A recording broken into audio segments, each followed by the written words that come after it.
What is an American Godzilla toy? There's a trend in America of there being the definitive Godzilla figure of a certain era or decade. Not one you would see from a typical fan of the series, but a kid who wanted a Godzilla to play with. Someone to fight their Luke Skywalker, or their G.I. Joe, or smash their Hot Wheels, or their Lego City. Something like that. And so we're going to talk about what I think is the definitive American Godzilla toys. This trend started around the mid-1970s when the Champion Festival era of Godzilla movies were getting a lot of playtime on television, and the company Mattel decided to release a Godzilla as part of their Shogun Warriors line. If you want some more information about Shogun Warriors, please check out Vintage Henshin's video on the topic. This figure is unique to America, but has a Japanese counterpart in the Popey Jumbosaurus figure, which I do not have yet. I have the 5th variant of the Shogun Warriors Godzilla, the last variant made, dated to around 1980. The figure is a blast, standing at 2 feet tall. It features an olive green body with roller wheels on the feet, so Godzilla can go roller skating. It was the 70s.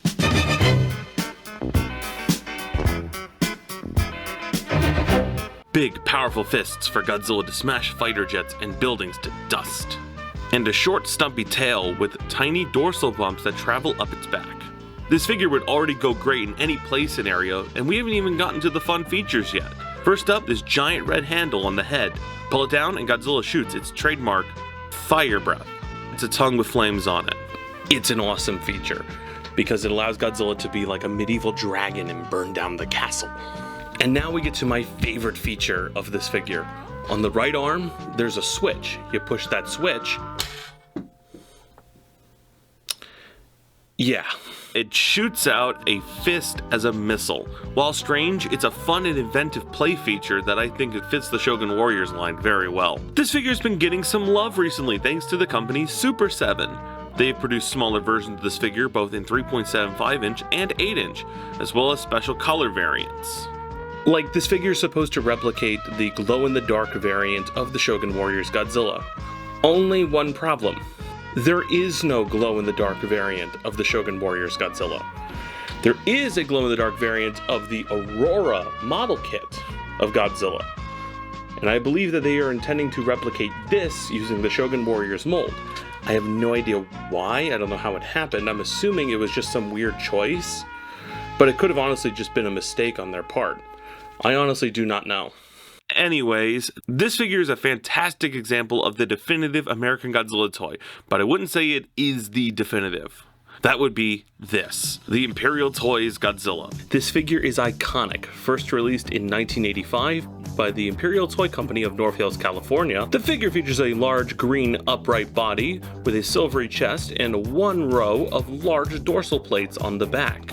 Big white eyes, giant pupils, and red lips. It is definitely a strange looking figure. This figure was sold from the 1980s to the 1990s and has appeared in several American TV shows and movies, most prominently in the 1980s sitcom Roseanne. I got this figure when I was around 7 years old, and I did not understand what was going on with the red lip situation on the figure.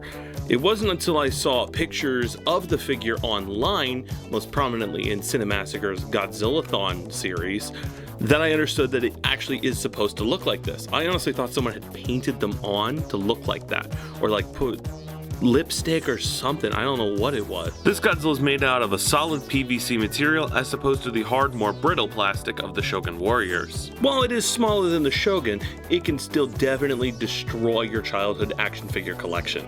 Now those two are absolute definitives, no question, but this one might be a bit unexpected. The Trendmasters line.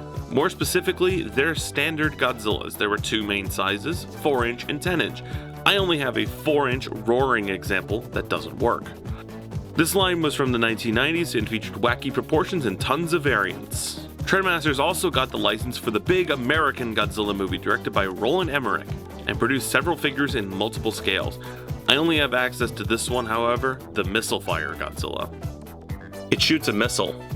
Now, Trendmasters is debatable if they should be included, but I think they should for their cultural relevancy in America of the 90s. Now, we're gonna jump the millennium to the mid-2000s with Bandai Creation, the American subsidiary of Bandai, where they released this, a 12-inch Godzilla from Godzilla Final Wars. Fantastic figure for any kid who wants to have a giant war, or for Godzilla to destroy their Lego city. And, as a bonus to go alongside it, Mechagodzilla and Gigan were included in this scale. Very fun figures made out of the same PVC vinyl material that all the Bandai Creation and Bandai figures were made out of. And this figure strangely has a more modern equivalent to jump the chronology here with the Playmates 12-inch, which uses a very different sculpt and is made out of a harder, more brittle plastic. I will say the 12-inch sculpt is definitely better than the 6-inch sculpt that Playmates produced. And for funsies, here they are compared to a 12-inch X Plus Final Wars Godzilla. And now we go for the big one, quite literally. The year is 2014. Godzilla had been off screens for 10 years and it's time for its return. And toy companies got into the swing of making merchandise for the new movie, most notably Bandai Creation with their amazing toy line of mostly Godzilla and no Mutos. Don't worry, we'll talk about that another time.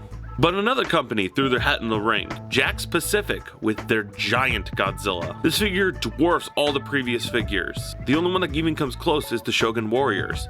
This figure is 2 feet tall and nearly 3 feet long, with a giant tail and body but tiny rubber dorsal plates. I'm assuming it was more of a safety thing to protect kids from poking their eyes out. Like this. The figure also features a swinging tail. You rock the figure back and forth and the tail moves side to side. Good design, solid sculpt, and fun play features. Now let's jump a bit more into the future, to something that hasn't even come out yet. Godzilla Kong: The New Empire is set to release, unless the date changes, on March 29th, 2024, and will feature Godzilla sporting a new design with much more vibrant pink dorsal plates. So naturally, toy companies want it in. Both Playmates and Jada Toys have produced large-scale Godzillas for the movie, but the Jada Toys one is much more interesting as it's radio-controlled. Godzilla can walk, roar, and shoot its trademark atomic breath using a combined water vapor and light technique.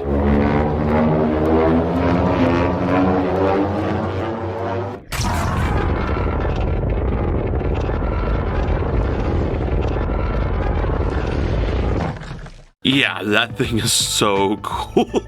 The light up and atomic breath features of this figure are amazing. It is genuinely a blast. It is one of the most fun figures you can have in your collection, and because of that, I believe it should be included in the lineup of the definitive American Godzilla toys. But there can only be one winner. So let's go into what I think the definitive American Godzilla toy is. I could not decide. There are two, in my opinion. The classic era, Final Wars back, the Imperial Godzilla. This figure is just iconic, it is fun, it's durable, it is everything you want in a fun Godzilla toy. Now, if you're gonna go for something more modern, the Jakks Pacific Godzilla.